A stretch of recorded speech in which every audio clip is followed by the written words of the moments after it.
Let's bring in New York Representative Crystal Peoples-Stokes, who represents this district. Representative Stokes, thanks very much. We just heard Governor Hochul saying that the gun violence epidemic is overwhelming our country, as so many of us feel. And she says she plans now to sign that executive order, which will make red flag laws stronger in the state of New York. What do you think of that? Is it enough? What more should be done? Well, I certainly do think that that is a step forward, because clearly we missed the mark on that red flag law this current time. But I do think that the problem is bigger than legislation, and it has all to do with the fact that we are unable in this country, the state, or even in this city, to deal with racism as an issue that is a plague on our society. And for whatever reason, it's heating up to the extent that people are so hateful that they would just choose to kill people simply because of the color of their skin, the selection of their or sexual orientation, or their religious decisions. And these things just simply have to stop. And I'm not so sure that we're going to be able to legislate morality, if you will. At some point, we're going to have to acknowledge that racism is alive and well, it's a problem, and it needs to be eradicated. And Representative Peoples-Stokes, I wonder if I can ask you, look, the big question. Look, I'm 62. It seems like it's gotten worse in the course of my life, my adult life. It seems like we're going backwards on it. Do you have that sense? It does seem that way, and I think a lot of that is fostered by people who have the public ear, either through the media or through elected office, or just in their ability to communicate with a lot of people through the social media. And I think that's a failed notion.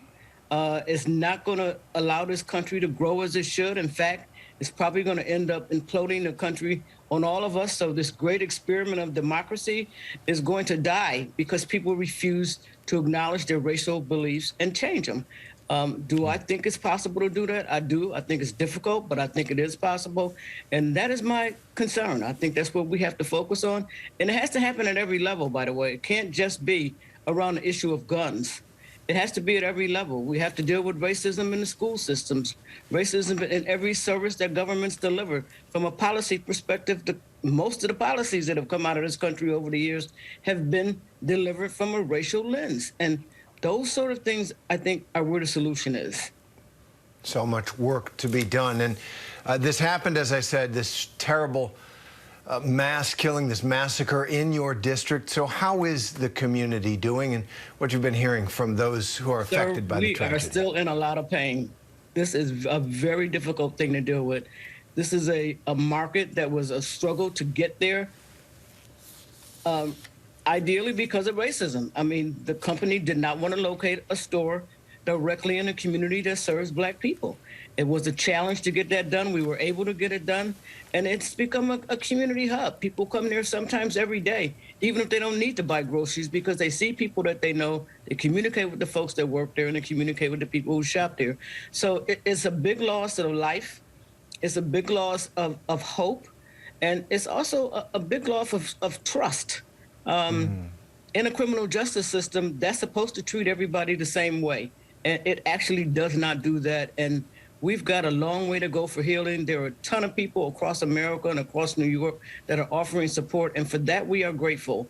But at the end of the day, this does not go away if we are not willing to deal with the problem of racism. Absolutely. And I want to go back to the Tops grocery store and its role in the neighborhood as the supermarket, and as you said so well, so much more. That part of Buffalo, I understand, was a food desert. I've been in places like that. People have to catch the bus to go get food or walk a mile or whatever. And this guy's from out of town. He's from a long way away to commit this atrocity. Are you concerned that Tops will leave because of this? You know what? I actually am really not. I was, really integral in convincing them to come.